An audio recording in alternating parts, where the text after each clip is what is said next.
A'udzubillahi minasyaitonirrajim. Bismillahirrahmanirrahim. Ini Quran surat Al-Baqarah ayat 257.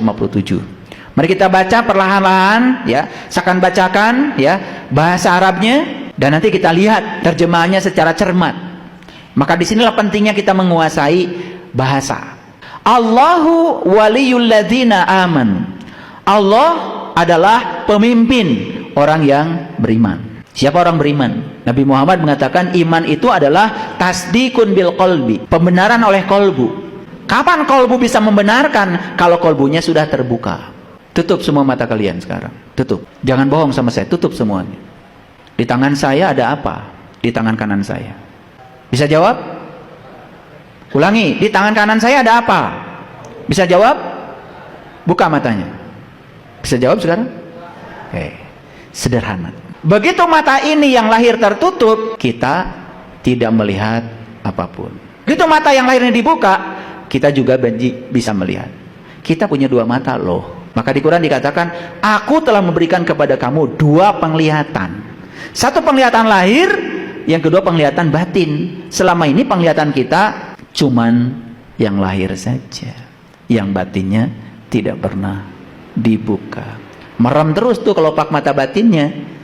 Akibatnya apa? Selalu salah proyeksi, salah persepsi. Makanya tasdikun bil qalbi itu artinya adalah pembenaran oleh kolbu. Tadi bisa membenarkan di tangan saya ada HP pada saat mata tertutup atau mata terbuka? Ulangi, bisa membenarkan di tangan saya ada HP pada saat mata tertutup atau terbuka? Terbuka. Saat tertutup bisa membenarkan? Clear? Oke. Itu baru urusan lahir. Sekarang bagaimana kita bisa membenarkan dengan kolbu? Tasdikun bil kolbi. Kalau penglihatan kolbunya masih merem. Ilustrasi yang saya sampaikan tadi semoga bisa memberikan gambaran. Paham? Nah, ini kata Allah, Allahu waliyul ladzina amanu. Allah pemimpin orang yang beriman. Jadi kalau orang sudah beriman, sudah tasdikun bil qalbi wa ikrarun bil lisan wal amalun bil arkan, hidupnya itu sudah jelas pemimpinnya adalah Allah. Kalau dipimpin oleh Allah, mungkin nggak ada kesalahan? Nggak mungkin. Jadi kalau begitu, kenapa selama ini kita ngaku-ngaku pemimpinnya Allah, tetapi masih banyak bikin kesalahan? Kan sederhana jawabannya, karena kita belum tasdikun bil qalbi kepada Allah, cuman ngaku doang. Maka di Quran dikatakan, wa minan nasi may yaqulu amana billah wa bil yaumil akhir wa ma hum bimu'min. Banyak manusia yang mengaku beriman pada Allah dan hari kemudian, padahal sesungguhnya mereka itu bukanlah orang-orang yang beriman. Yukhadi'una allaha wallazina amanu wa ma yakhda'una ila anfusahum wa ma yash'urun. Mereka hendak menipu Allah dan orang yang benar-benar beriman, padahal mereka sesungguhnya menipu dirinya sendiri. Wa ma yash'urun, cuman tidak sadar. Kalau tidak sadar apa artinya tadi? Tidak sadarnya apa? Mati. Jadi kalau begitu kita tanya pada diri kita sekarang, saya ini hidup apa mati? Hidup apa mati? Ngakunya hidup tetapi tidak sadar, padahal orang yang tidak sadar itu artinya mati. Makanya Nabi Muhammad mengatakan banyak sekali manusia yang sibuk di semesta ini seperti orang yang bangun padahal dia mati. Makanya orang yang sedang mati ya tentu saja tidak sadar. Nah, lucu, kalian itu ingin disebut hidup tetapi tidak sadar. Lucu nggak? Lucu nggak? Lucu banget. Lucu. Makanya sholat tidak sadar. Udah jelas Allah bilang aqimis sholat li zikri, dirikanlah sholat untuk mengingat aku. Jadi artinya sholat itu harus bisa mengantarkan kita bisa ingat kepada Allah. Sholat yang seperti apa? Aqimis sholat li zikri, tangtungkeun sholat, dirikeun sholat. Setelah sholat itu kamu ingat kepada Allah. Sholat apa? Yang setelahnya kita ingat kepada Allah. Maka di Quran dikatakan ciri orang yang sholat, ciri orang beriman itu salah satunya adalah walladzina hum ala sholawatihim yuhafidun. Sholatnya itu sudah sholawat, sholatnya itu sudah tingkatan sholawat, sholatnya sudah terhubung, tidak ada lagi keterpisahan antara dirinya dengan Allah di setiap ruang dan waktu. Itu sholawat. Taunya sholawat itu membaca itu. Kan taunya begitu sholawat itu, betul nggak? Saya mau membaca sholawat, itu bacaan sholawat. Kalau di Quran sholawat itu dari kata sholat. Sholat itu adalah terhubung, menyatu, menunggal. Sholawat tidak pernah ada keterpisahan lagi dengan yang sudah kita menyatu. Itu yang namanya tauhid. Makanya tauhid bukan ilmu mengesahkan Tuhan. Tauhid itu ilmu supaya mengesah bersama Allah. Sadar setiap saat bahwa Allah bersama kita. Kan Allah bersama kita. Loh, masa nggak sadar kita ngambil kehidupan dari sini, mengabaikan kehidupan ke sini? Betul apa tidak? Lanjut. Allahu waliyul ladzina amanu. Allah pemimpin orang yang beriman. Jadi orang yang beriman itu pemimpinnya siapa? Allah. Kalau dipimpin oleh Allah, mungkin nggak salah? Tidak mungkin.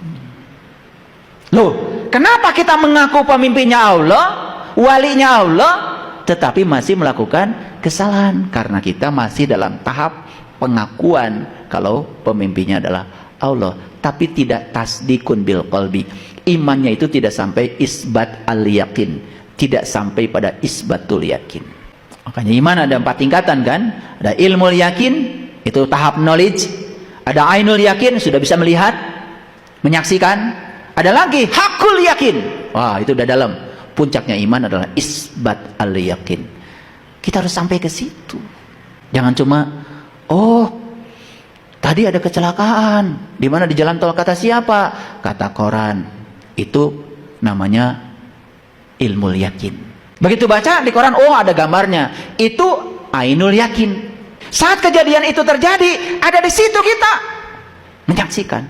Itu hakul yakin. Isbatul yakin, yang celakanya juga kita. Itu isbatul yakin begitu. Paham?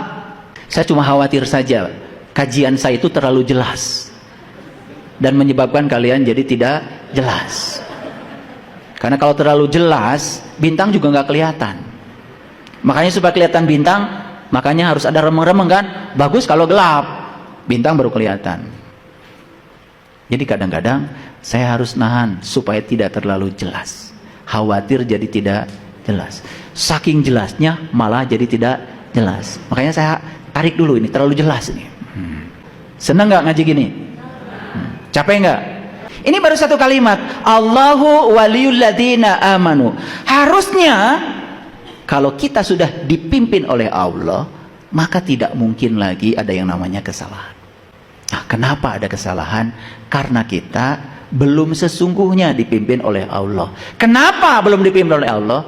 Karena kita belum menjadi orang yang iman tasdikun bil qalbi. Lanjut. Begitu dipimpin oleh Allah, ada akibat. Akibatnya apa? Yukhrijuhum minad dhulumati ilan nur. Setiap saat itu kita hijrah dari kegelapan kepada cahaya. Jadi kalau kita hijrah terus kepada cahaya, harusnya semakin hari semakin bercahaya. Karena aslinya manusia itu makhluk cahaya. Cuman kita kehilangan kesadaran sebagai makhluk cahaya, lalu cahayanya menjadi redup. Nah, kalau kita terus hijrah minad dzulumati ilan nur, itu hijrah dari kegelapan pada cahaya, harusnya kehidupan kita semakin bercahaya. Dalam cahaya semuanya menjadi kelihatan. Coba, kenapa para sahabat semua bisa lihat saya sekarang? Karena ada cahaya. Kalau tidak ada cahaya nggak bisa lihat. Makanya syarat melihat harus ada cahaya. Tapi cahaya ini, kata Imam Al-Ghazali dalam kitab Mishkatul Anwar, ini cahaya majasi, ini cahaya palsu. Yang harus kita ketahui adalah cahaya di atas cahaya. Itu yang disebut dengan nur ala nur. Itulah diri pribadi kita yang sesungguhnya. Tuh, kalau sudah sampai di sana, caang baranang, bubuy bulan, bubuy bulan sangrai bentang, panon poe di sasate. Ngerti lagu itu? Tuh, ngaku orang Sunda, nyanyi mah bisa, ngerti ente. Loba teuing karaokean. Bubuy bulan, bukan bulan itu. Bulan sejati yang ada dalam diri. Sampai Nabi Muhammad mengatakan dalam sebuah hadis. Hadisnya seperti ini lengkapnya. Pada saat itu para sahabat Rasulullah sedang melihat bulan purnama. Lalu tiba-tiba Rasulullah bersabda, kelak kamu akan melihat Tuhanmu seperti kau melihat bulan purnama. Melihatnya pun tidak berdesak-desakan. Hadis itu dalam kumpulan hadis Bukhari itu nomor 2003 itu hadis. Itu hadis yang sangat saya gemari itu. Kalau hadis itu sudah dialami, luar biasa. Itu namanya bubui bulan. Sudah dibubui bulannya. Sangrai bentang. Coba, sangrai kacang kan berantakan tuh. Betul? Iya. Sangrai bentang bukan bentang yang itu. Bintang di langit yang terdekat. Maka kalau kita lihat ya, galaksi Bima Sakti pakai teleskop Hubble, itulah sangrai bentang. Itu harus nyata kelihatan dalam diri. Panon poe disasate, dipencerong. Maka di Quran surat An-Najm dikatakan, kamu tidak bisa melampaui, bahkan tidak bisa berpaling dari yang kamu lihat. Itu harus dialami, jangan diceramahkan. Alami sendiri sehingga menjadi isbatul yakin. Yakin kalau kejadian itu ada karena kita pelakunya. Yakin tuh tadi teh ayat kecelakaan, yakin dah saya nu cilakana oge. Tuh, isbatul yakin begitu. Makanya kalau dipimpin oleh Allah selalu yukhrijuhu minadz dzulumati ilan nur. Jadi hijrah itu bukan ganti baju. Hijrah itu bukan ganti dandanan. Sekarang ini hijrah dipahami ganti baju. Asal bajunya sudah seperti itu hijrah. Kumaha? Hijrah itu tinu poek anu caang. Ari poek keneh marek baju make naon oge tetep bae poek. Bukan berarti baju tidak penting, bukan tidak penting, tapi itu bukan satu-satunya, itu aksesoris luar. Hijrah itu aspek dalamnya dulu. Saya sampai ngomong kenceng gini, sugan kalah artieun. Sebaliknya wallazina kafaru, orang-orang yang poek kafaru tahu? Kafir. Orang kafir telain batur. Bukan orang lain yang berbeda keyakinan dengan kita. Kafir itu sudah jadi bahasa Inggris, kafir. Kafir teh tutup. Kan kalian juga tidur pakai bed. Kafir. Itu dipakai unggal poe. Teu ngarti-ngarti wae. Kafir itu tutup. Tadi sinar matahari dari sana tidak sampai ke sini karena kita tepat berada di posisi di atas kita ada awan. Awan itu tutup yang menyebabkan sinar matahari nggak sampai ke sini. Kenapa? Cahaya ilahi nggak sampai kepadamu karena kamu masih tertutup. Masih tertutup. Bahasa Qur'annya adalah masih dalam keadaan kafir. Makanya jangan mengkafir-kafirkan orang. Enak aja. Jangan-jangan yang tertutup adalah saya. Gitu kalau ngaji. Aneh.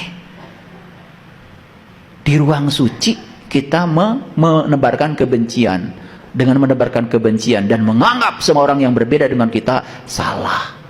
Lalu dikasih justifikasi kafir. Sudah terlalu biasa kita menggunakan kata ini untuk menjustifikasi orang. Stop sekarang. Stop. Ucapan selamat tinggal sekarang. Ucapan selamat tinggal. Oh ternyata jangan-jangan yang tertutup itu saya. Hayang menang sorangan, hayang bener sorangan, itu tanda masih tertutup. Kan gitu kalian itu. Kalau debat sampai keluar taurat beheung. Hayang menang. Orang yang tertutup itu tidak terbuka. Kalau tidak terbuka saha nu rek mere. Gelas tutup we luhurna. Tah tutupnya disebutnya kafir. Bahasa Arabnya kafir, tutup. Sok dieusian kumaha. Sanajan dieusian oge, bahe we mawur kemana-mana. Orang yang tertutup tuh begitu, tertutup pikirannya, merasa paling benar, merasa paling hebat. Padahal dia tuh tidak tahu. Cuma dia tidak tahu bahwa dia tidak tahu, tapi menganggap dirinya paling tahu. Nutup diri, cicing di kamar, mau menang panon poe. Lain salah panon poe. Salah maneh cicingna di kamar. Batur geus maroyani, cicing we di kamar dina poe. Nyalahkeun panon poe. Nah, cenah panon poe teh dugi ka abdi. Eta maneh cicing di mana? Salah cicing. Ai nyalahkeun ka batur. Geus biasa nyalahkeun batur teh. Kalau di rumah ada bunga yang mati, bukan takdir. Teu boga iman. Jadi kalau kita sudah tidak punya kasih sayang, welas asih, enggak punya iman, mementingkan diri sendiri, paeh tak tangkal teh. Makanya tangkal paeh di imah gara-gara iman. Setuju? Ulangi sekarang. Kafir itu apa tadi?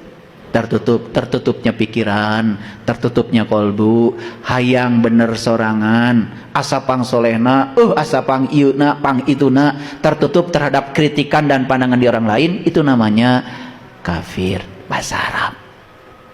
Ngertos? Paradigma tentang kafir yang lama tinggalkan selama tinggal. Sekarang saya sudah punya pemikiran yang baru. Geningan anu kafir teh orang. Kalau udah berdandan kayak gini, udah ngakunya orang beriman aja. Kayak heula. Kan iman teh tasdikun bil qalbi, masih merem kene. Lanjut. Nah, wallazina kafaru auliya'uhumut tagut. Sedangkan orang-orang yang masih tertutup, pasti pemimpinnya teh tagut. Apa sih tagut itu? Ya, supaya tidak terlalu lama saya menjelaskannya. Tagut itu adalah pikiran gelap yang ada pada diri kita. Metehese. Nah, pikiran gelap pada diri manusia sering disebut iblis, sering disebut setan. Jadi yang namanya togut ini sudah salah arti. Togut itu kadang-kadang diartikan jadi patung, bukan. Nah, patung mah tidak bahaya. Patung itu indah, kelihatan, tidak bahaya. Yang bahaya itu sifat patung. Patung itu yang paling bahayanya adalah tidak berubah. Nah, sifat kita yang tidak mau berubah itu yang bahaya. Taetan haram teh. Lain patungna, sifatna. Mun sieun ningali patung teh murid gede. Padahal utara robah mah maneh. Tiba heula kitu kahirupan. Betul apa tidak? Eta ngewa ka jelema tiba heula geus 5 tahun, 10 tahun mah masih ngewa keneh patung. Teu robah-robah. Paham? Patung Bung Karno di sana di Soekarno Hatta di airport waktu diresmikan gini sampai sekarang kieu. Jadi patungnya itu tidak haram, yang haram itu sifatnya. Ulangi. Allahu waliyul ladzina amanu yukhrijuhum minadh dhulumati ilan nur.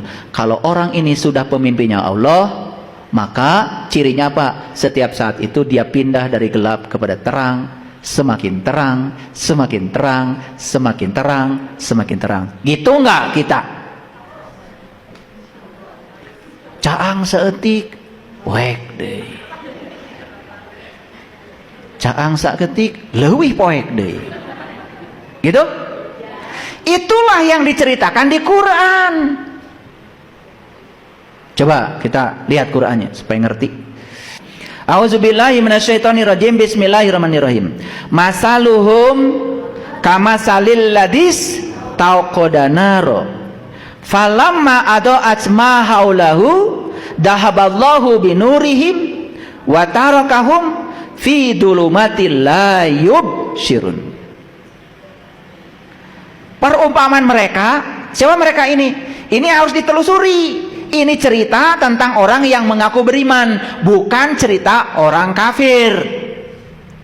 Tapi cerita orang yang mengaku beriman tetapi masih tertutup.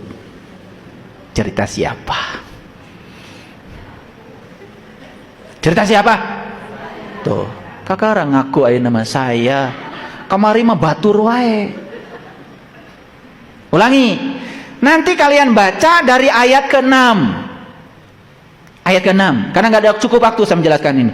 Innal ladzina kafaru sawa'un 'alaihim a'andartahum am lam tumdirhum la yu'minun. Hafal tuh.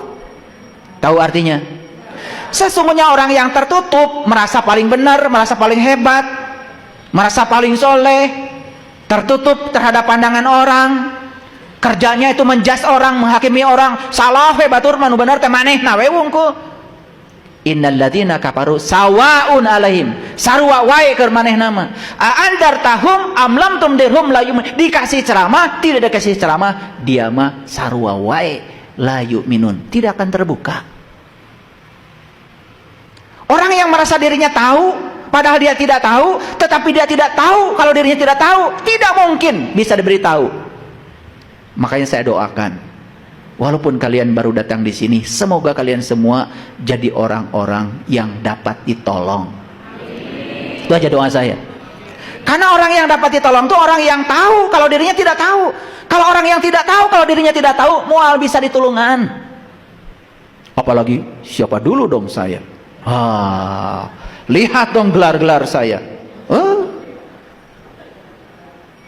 Mual bisa ditulungan gitu. Syarat orang yang bisa ditolong itu orang yang tawadhu, yang rendah hati, yang jujur pada dirinya sendiri. Yuk kita sekarang baca ayat ini. Jadi ayat ini lanjutan dari ayat 6, ayat 7, ayat 8. Yang tadi ayat 8-nya sudah saya baca. Banyak manusia yang mengaku beriman kepada Allah dan hari akhir, padahal mereka bukan orang yang beriman, cuman mereka tidak sadar. Lanjutannya ini. Nah, perumpamaan mereka apa? Seperti orang yang menyalakan api. Maka setelah api itu menerangi sekelilingnya, dihilangkan cahayanya. Dan membiarkan mereka dalam kegelapan, tidak dapat melihat. Paham sampai sini? Jadi perumpamaan orang yang mengaku beriman tuh begitu. Sok-sok ngaku beriman, padahal nggak beriman. Itu seperti orang menyalakan api. Caang seetik, poek. Caang seetik, poek, poek. Caang seetik, poek, poek, poek. Gitu, Kartos. Gitu nggak kira-kira kita? Nah, kalau gitu teruskan ngajinya sekarang. Ulangi dulu ya. Allahu waliyul ladzina amanu yukhrijuhum minadh dhulumati ilan nur. Jadi kalau pemimpinnya Allah dan yang dipimpin oleh Allah hanya orang beriman, bukan yang mengaku beriman. Selalu dari gelap ke terang, terang, terang, terang, terang, terang terus. Maka di Quran dikatakan tidak ada iman yang berkurang. Jika ada mengatakan iman kadang berkurang, kadang itu imannya orang yang mengaku beriman. Kalau imannya orang yang sejati imannya tidak berkurang, nambah terus. Maka di Quran kan ada kata-kata begini. Huwallazi anzala sakinata fi qulubil mu'min liyazdadu imanan ma imani. Tidak ada orang yang berkurang imannya kecuali orang yang mengaku beriman. Yang mengaku beriman kadang iman, kadang tidak, itu ngaku. Tapi kalau orang yang sudah terbuka mata kalbunya, inna fatahna laka fatha mubina, maka dikatakan huwallazi anzala sakinata fi qulubil liyazdadu imanan ma imani. Imannya bertambah. Saya kasih tahu, kapan rekening kita bertambah? Pertama harus punya saldo, yang kedua harus ada yang nambah. Tahu? Jadi supaya nambah harus ada modalnya dulu, saldonya. Sekarang saya mau nanya, punten, saldo imanmu tuh yang mana? Rek nempel naka mana tuh nambahna? Saldo nage eueuh. Bawa rekening nage can aya. Sibuk transfer. Nomor rekening naoge nepi ka ayeuna can aya. Boro-boro saldo rek nempel di mana? Makanya Nabi Musa di Quran dijelaskan imannya itu harus diawali. Kan di Quran surat Al-A'raf 143, Nabi Musa itu kan minta melihat Tuhan. Baca nanti Al-A'raf 143. Ya Tuhanku, nampakkanlah diri engkau kepadaku agar aku dapat melihatmu. Kata Tuhan, kamu tidak akan bisa melihatku, tapi lihatlah ke gunung, ke puncak kesadaran. Falamma tajalla rabbuhu lil jabal, dan aku akan bertajali di situ. Aku akan menampakkan diri kepadamu. Begitu Allah menampakkan diri kepada Musa, Musanya itu jatuh pingsan, fana billah, gak ingat apa-apa yang di dunia ini. Baru setelah itu Musa mengatakan, "Qala subhanaka tubtu ilaika wa ana awwalul mu'minin." Maksudnya engkau ya Allah, inilah awal aku beriman. Begitu kita mengatakan awal aku beriman, nomor rekeningna aya. Pasti imannya akan nambah. Saya khawatir nomor rekening kalian tuh belum terdaftar. Rek transfer ke mana? Itu masalahnya. Paham sampai sini? Oke, lanjut dulu. Jadi kalau orang yang beriman, pemimpinnya siapa? Allah. Kalau pemimpinnya Allah, selalu hijrahnya dari gelap kepada terang. Clear sampai sini? Kok saya hijrahnya itu malah kanu poe? Padahal ngaku beriman. Berarti imanmu harus diperbaiki. Ucapkan selamat tinggal pada iman yang hanya mengaku iman. Ucapkan selamat tinggal dengan berani. Saya harus melakukan hijrah sungguh-sungguh. Karena iman saya ternyata baru iman pengakuan saya saja. Bukan pengakuan Allah pada saya. Selamat tinggal. Berani? Harus berani. Kalau nggak berani, mah gitu keneh terus. Poek.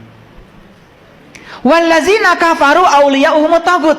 Nah, sedangkan orang yang masih tertutup, pemimpinnya siapa? Tagut. Siapa tagut tadi? Pikiran gelap. Pikiran yang tidak tercahayakan oleh cahaya ilahi. Wah, pikiran suka macem-macem. Nutu kejadian oge sok di pikiran. Betul? Kita menganggap setan iblis itu sebuah entitas, makhluk yang terpisah dari kita, yang kerjanya menggoda kita. Padahal tidak ada yang menggoda kita kecuali pikiran gelap kita.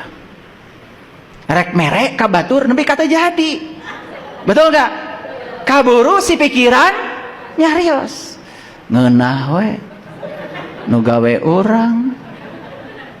Atuh hayang mah gawe jika urang. Teu jadi ta merek. Dibisikin oleh pikiran gelap kita sendiri. Tah pikiran mah kitu bahayana teh.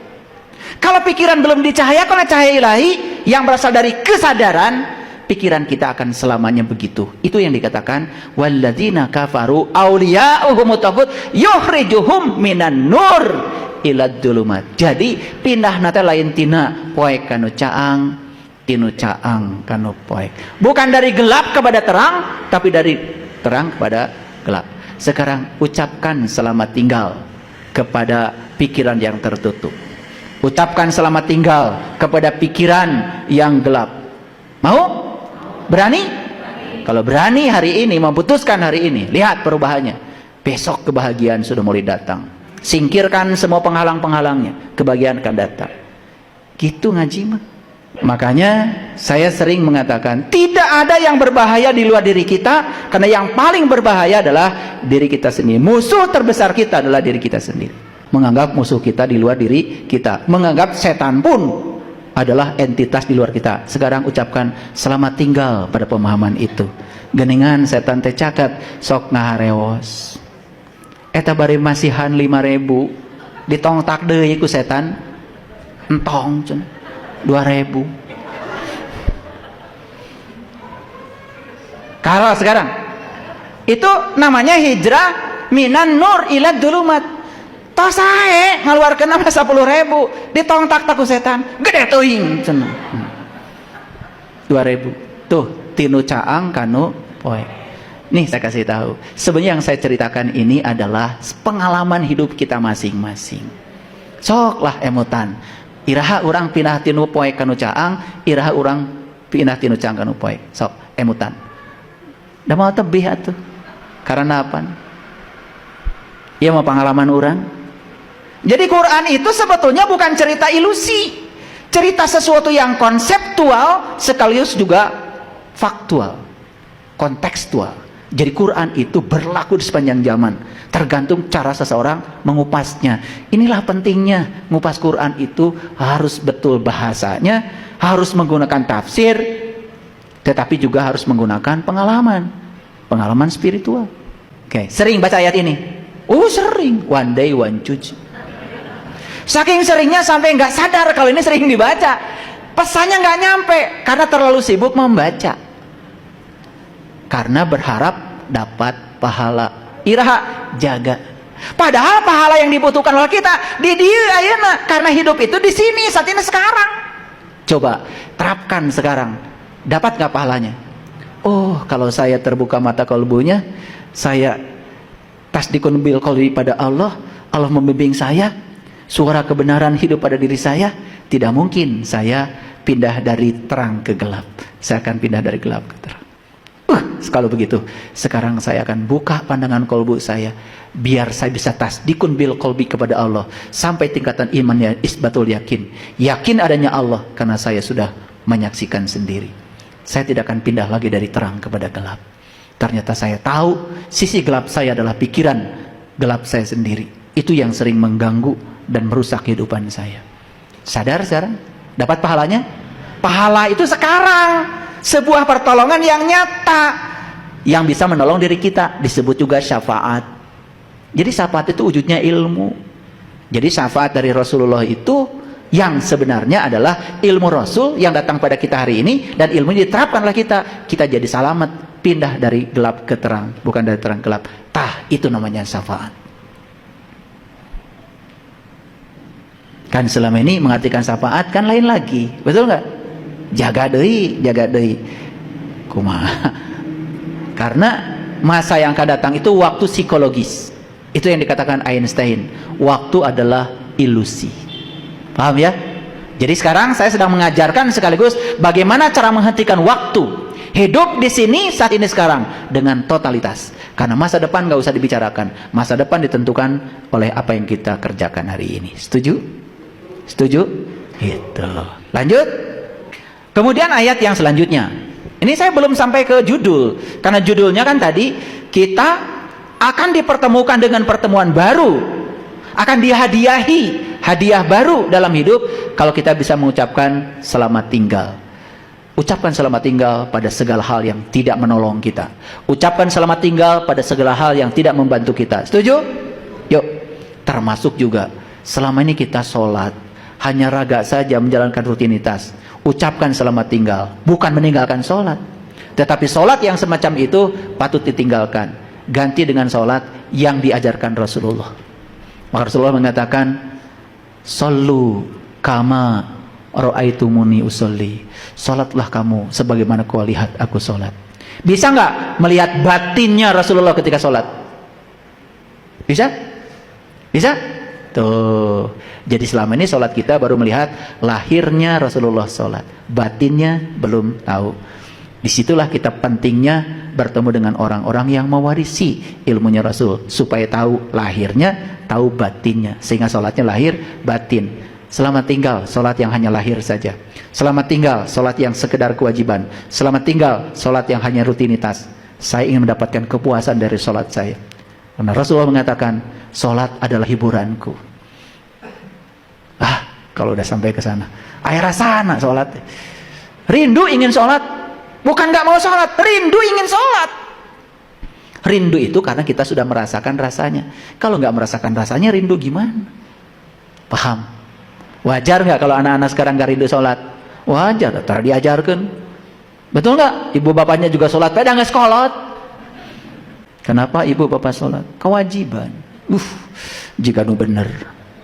Wajiban dilaksanakan dapat pahala, ditinggalkan dapat siksa. Berarti bermuatan loh. Kalau mengatakan kewajiban nggak ikhlas. Dalam teori motivasi, kalau kita mengerjakan sesuatu karena motivasi hadiah, nggak ikhlas. Motivasi ancaman juga nggak ikhlas.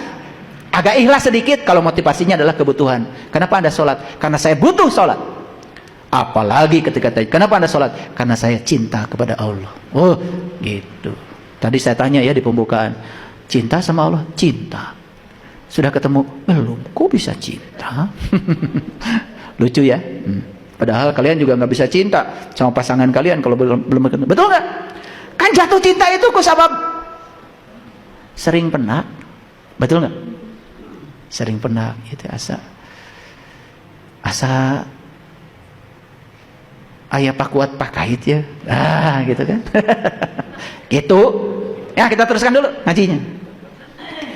Huwallazi yunazzilu ala abdihi ayatin bayyinah liyukhrijakum minadh-dhulumati ilan nur wa innallaha bikum laraufur rahim. Ini Quran surat Al-Hadid ayat 9. Ini lanjutan dari yang tadi. Kalau tadi Quran surat Al-Baqarah 257. Mari kita lihat ayatnya. Dialah yang menurunkan kepada hambanya tanda-tanda yang terang benderang. Ayatim bayyinah. Jadi ayat itu bahasa Arab artinya tanda. Bayyinah itu terang benderang. Nih saya kasih tahu. Kalau lampu ini nggak nyala, bisa nggak memindahkan kita dari gelap kepada terang? Ulangi. Kalau lampu tidak nyala, bisa nggak lampu itu memindahkan kita dari gelap kepada terang? Karena syarat untuk menuju terang itu harus ada terangnya. Karena gelap itu artinya adalah ketiadaan cahaya. Begitu dihadirkan cahaya, ya tidak ada gelap, yang ada adalah terang. Paham? Jadi kalau lampu yang tidak menyala, walaupun disebut lampu, bisa nggak memindahkan dari gelap kepada terang? Nggak bisa. Setuju? Jadi lampu yang bisa memindahkan dari gelap ke dapat terang itu adalah lampu yang menyala. Ayat ini keren sekali. Dialah Allah yang telah menurunkan kepada hambanya ayatim bayyinah, tanda-tanda yang terang benderang. Lalu supaya dia mengeluarkan kamu dari kegelapan kepada cahaya. Lihat saya semuanya. Gelap artinya ketiadaan cahaya. Jadi kalau begitu terang apa? Terang artinya kehadiran cahaya. Bisa nggak marah-marah di tempat gelap tiba-tiba jadi caang? Bisa nggak mengutuk kegelapan tiba-tiba menjadi caang? Marah-marah, mengutuk tidak akan pernah mengubah gelap menjadi terang. Satu-satunya yang bisa mengubah gelap menjadi terang adalah menghadirkan cahaya. Pertanyaan saya, yuk kita sadar, sekarang diri kita gelap apa terang? Gelap apa terang? Sepanjang kita masih tertutup, berarti gelap. Bisa dikutuk gak kegelapan? Gak bisa. Orang yang jahat itu gelap, tidak bisa dikutuk. Anak nakal itu gelap, tidak bisa dikutuk. Satu-satunya cara mengubah yang gelap, menghadirkan cahaya. Makanya ketika anak nakal, jangan dikutuk. Nakal, kurang aja, jangan. Lihat dulu, dia nakal dari mana bibitnya. Kan mereka contoh maranehkeun ya kolotna. Betul gak? Betul apa tidak? Nah, iya. Gitu, nyalakeun budak. Salahkeun diri sorangan. Kunaon budak teh make kieu? Oh. Kenapa dia berkelahi di sekolah? Karena dia pernah melihat kalian berkelahi di rumah. Gak mungkin dia melakukan sesuatu yang tidak pernah dia lihat. Dur teku sekolah teh dikaluarkeun. Budak teh poek pernah disekolahkeun ge. Dihukum ku sekolah tambah poek atuh. Sekolah macam apa? Kasih tahu ya. Di pesantren, di sekolah banyak hukuman. Poek. Harusnya di situ dihadirkan cahaya. Heran saya. Katanya namanya pendidikan, lembaga pendidikan, sekolah, pesantren. Isinya hukuman terus. Gak bisa hafal ini, bersihkan WC. Poek atuh. Betul? Sekali lagi, orang yang melakukan kesalahan itu gelap, hukuman juga kegelapan. Harusnya tidak boleh ada hukuman. Rangkul. Ketika anak melakukan kesalahan, rangkul, berikan cinta kasih, berikan perhatian. Coba rubah cara lama dengan cara baru. Selamat tinggal cara lama, ubah dengan cara baru. Berhenti menyalahkan anak, karena anak itu salah, siapa tahu mencontoh perilaku kita sendiri. Setuju? Baru mangut. Ya, dialah Allah yang telah menurunkan kepada hambanya tanda yang terang benderang. Pertanyaan saya, mau nggak oleh Allah diturunkan kepada kita tanda yang terang benderang? Mau? Syaratnya apa? Syaratnya apa? Harus menjadi hambanya Allah. Pertanyaan berikutnya, jujur, selama ini hamba siapa kita? Hamba Allah atau hamba togut? Cenah karasaeun. Nyambung dengan ayat yang tadi. Selama ini kita ini bukan hamba Allah, karena yang dipertuhankan oleh kita bukan Allah. Tahu juga belum? Yang dipertuhankan oleh kita adalah pikiran. Nu digugu ditiru ke urang teh tah ieu pikiran poek. Jadi siapa Tuhan kita selama ini? Togut. Makanya pindahnya bukan dari terang bukan dari gelap ke terang. Nu caang ge malah jadi poek. Kan ada orang boro-boro ya kata-kata yang salah bagi dia. Kata-kata bener aja bagi dia mah salah poek. Nu bener keur si eta mah. Da manehna nu pang benerna. Itu. Tuh boleh sesat. Sesat. Jika nu manehna nu pang salametna. Nih di Quran dikatakan, "Inna rabbaka huwa a'lamu biman dhalla an sabilihi wa huwa a'lamu bil muhtadin." Hanya Allah yang tahu siapa yang tersesat di jalannya dan siapa yang dapat petunjuk. Jadi kalau manusia menyesatkan orang lain, berarti dia mengambil haknya Allah. Justru dia yang sesat. Tidak boleh kita itu menghukumi orang lain, apalagi menghukumi kebebasan berpikir, karena kebebasan berpikir itu dijamin oleh undang-undang. Berserikat, berkumpul, mengeluarkan pendapat dijamin oleh undang-undang. Kalau kita tidak suka perbedaan, berarti kita sudah melanggar hukum alam, karena perbedaan diciptakan oleh semesta. Perbedaan itu fitrah. Wajah kita aja berbeda. Setuju apa tidak? Ulangi lagi. Dialah Allah yang telah menurunkan kepada hambanya tanda yang terang benderang. Mau diturunkan tanda terang benderang? Mau. Syaratnya apa? Jadi hamba Allah. Kalau hamba Allah yang dituhankan siapa? Allah. Bagaimana cara menurunkan Allah? Kenali dulu, ketahui dulu Allah. Kalau tahu dan kenal Allah, pasti yang dipertuhankan Allah. Kita selama ini ngaku-ngaku menuhankan Allah. Begitu ditanya, Bu, tos sholat? Tos alhamdulillah. Bingah ibu, abdi mah bi tos sholat teh, bingah. Bedanya jeung Nabi. Ai Nabi mah sholatna teh bingah teh keur sholat. Ari maneh mah geus sholat. Tuh seri pengtarik. Kalau Nabi itu merasakan nikmatnya sholat ketika sholat. Kamu merasakan nikmatnya sholat setelah sholat. Alhamdulillah udah sholat. Bingung saya melihat kalian tuh. Udah gitu saya tanya, sholat itu apa Bu? Bisa ngeluarkan Qur'annya. Innani anallah la ilaha illa ana fa'budni wa aqimis sholata li zikri. Sholat itu mengingat Allah.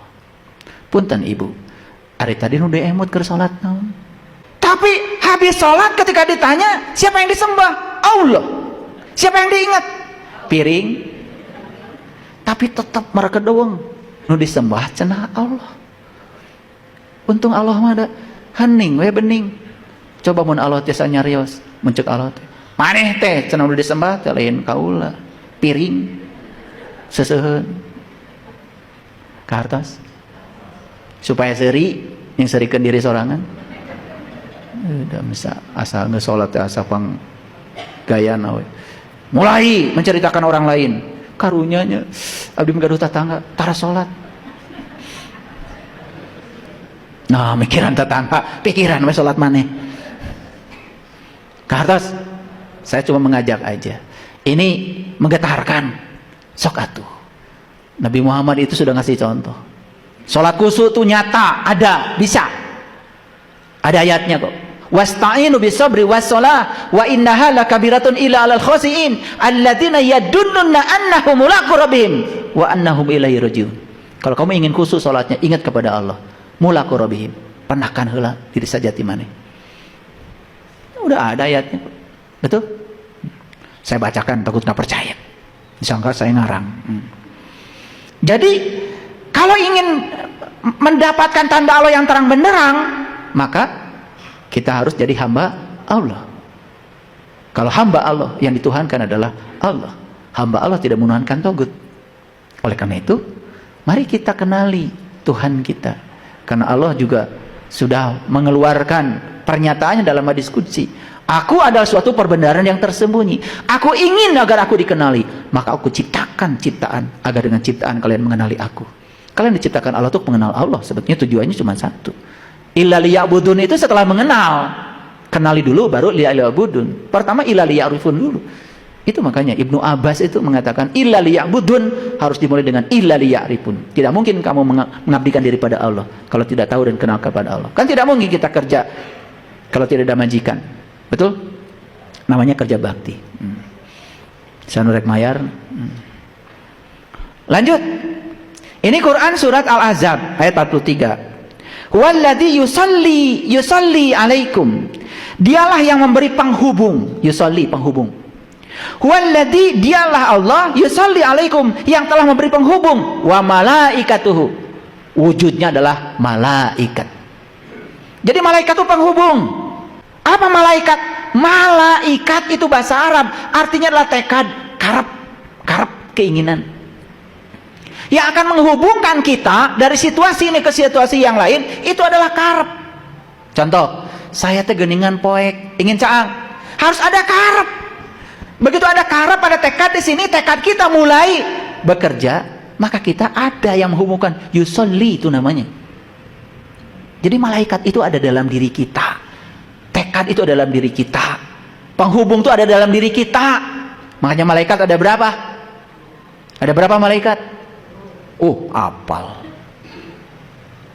Yang harus kita kenali dari 10 malaikat, malaikat yang mana? Saya tanya dulu, pintar nggak? Malaikat mana? Jibril, salah. Ridwan, salah. Raqib dan Atid, jika nu bener saralah kabeh. Malaikat yang harus kita kenali pertama kali adalah malaikat Munkar dan Nakir. Karena malaikat Munkar Nakir itu kerjanya bertanya, siapa Tuhanmu? Di mana? Di kuburan. Mana kuburan? Nih kuburan jasmani kita. Siapa yang terkubur di sini? Jiwa kita. Nah, jiwa kita itu harus kenal pada Allah dan Rasulnya. Makanya yang harus kita kenali dua, Allah dan Rasulnya. Makanya ditanyanya oleh juga dua malaikat, Munkar dan Nakir. Pernah nggak kalian bertanya, kenapa di kubur itu yang nanya malaikat dua? Teh cukup gitu hiji? Pernah nanya gitu nggak? Antara nanya. Makanya yang tidak bertanya tidak ada jawaban. Coba bertanya, kenapa dua? Yang nurunkan wahyu hiji, yang nurunkan rezeki hiji. Betul? Tetapi yang bertanya di kubur dua, Munkar dan Nakir. Karena yang harus kita jawab dua. Jiwa ini harus kenal siapa Allahnya, siapa Rasulnya. Makanya pertanyaannya, man robuka? Bahasa Arab nama gitu. Malaikat orang Arab. Malaikat itu menggunakan bahasa universal. Siapa Tuhanku? Gini, saya kasih tahu. Pernah nggak kalian nanya, Allah teh saha? Pernah nanya? Tah eta man robuka teh. Pertanyaan dari diri kita untuk di kita di sini. Makanya yang harus pertama dikenali oleh malaikat Munkar dan Nakir. Selanjutnya malaikat apa? Udah nanti bisa bingung. Nama Munkar Nakir heula ada ngaji nepi kadinya heula. Betul? Kan masa tidak nanya pada diri, saha Gusti Abdi teh? Saha Allah teh? Tidak aku teh nanya.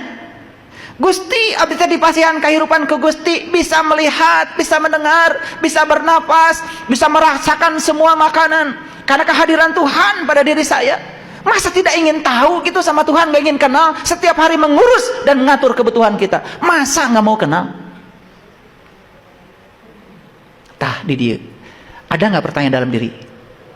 Itu yang namanya Munkar Nakir bertanya. Selama ini pikiran kita terbelenggu, Munkar Nakir teh di kuburan, mahwa gegenir. Makan diapalkeun teh ayeuna. Sok ibu apalkeun. Mun ditanya, saha pangeran? Allah. Oh, diapalkeun. Allah. Kayak mau ditanya teh, Allah. Allah. Gitu. Masa malaikat bertanya sama yang sudah mati? Nu hirup oke ditanya teu barisa ngajawab. Cing atuh mikir. Jadi bahasa siloka itu jangan kemudian dipahami sebagai bahasa kenyataan. Itu bahasa siloka. Nah, selama diterapkan kenyataan seperti itu. Ari gegenir teh apa? Ngulangkeun ge kudu di ruang kosong. Gegenir teh pun ka diheula bro. Sat kitu. Kudu ada wahan. Rek kumaha dikitukeunana ari di dinya. Padat atuh pan aya padung. Kartos ieu teh. Seserian wae. Cing bari naon bari kasareuri. Yang sarikeun saha kita tadi? Oh, yang sarikeun sorangan. Hade gitu nu penting mah asal ulah seserian sorangan. Kalau kita sudah bisa mentertawakan diri sendiri, itu tanda dalam diri kita ada kehidupan rohani. Nih. Tapi kalau kalian seserian sorangan, eta mah lapur. Ya, gak apa-apa tertawa. Karena ngaji itu harus penuh kegembiraan. Makanya ngaji itu harus, kalau ngaji sudah sidakep bari balem, udah jelas pengajian itu sesat. Seri haram cenah. Kumaha? Seri itu menimbulkan kebahagiaan. Karena pineal gland otak kita menghasilkan dopamin, oksitosin. Lamun loba seuri jadi sehat. Tanu cara rangkel kurang seuri. Sirah nyeri, awak cara rangkel, siram ge asup kanu awak. Panyakit eta mani segala, kurang seuri. Makanya harus banyak seuri, tetapi mentertawakan diri sendiri. Bisa sekarang? Kemarin? hese batur wae anu diseungseurikeun. Jilbab miring saeutika. Karunya ibu eta asup neraka cenah eta miring jilbabna. Kita lihat ayat selanjutnya. Seorang Rasul membacakan kepadamu tanda-tanda Allah yang terang benderang. Ini Quran surat At-Tolak.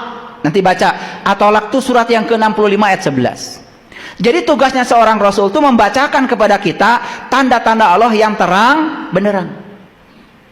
Supaya Allah mengeluarkan orang-orang yang beriman dan beramal soleh dari kegelapan kepada cahaya. Lagi-lagi. Jadi semakin jelas tugasnya para Rasul itu cuma satu.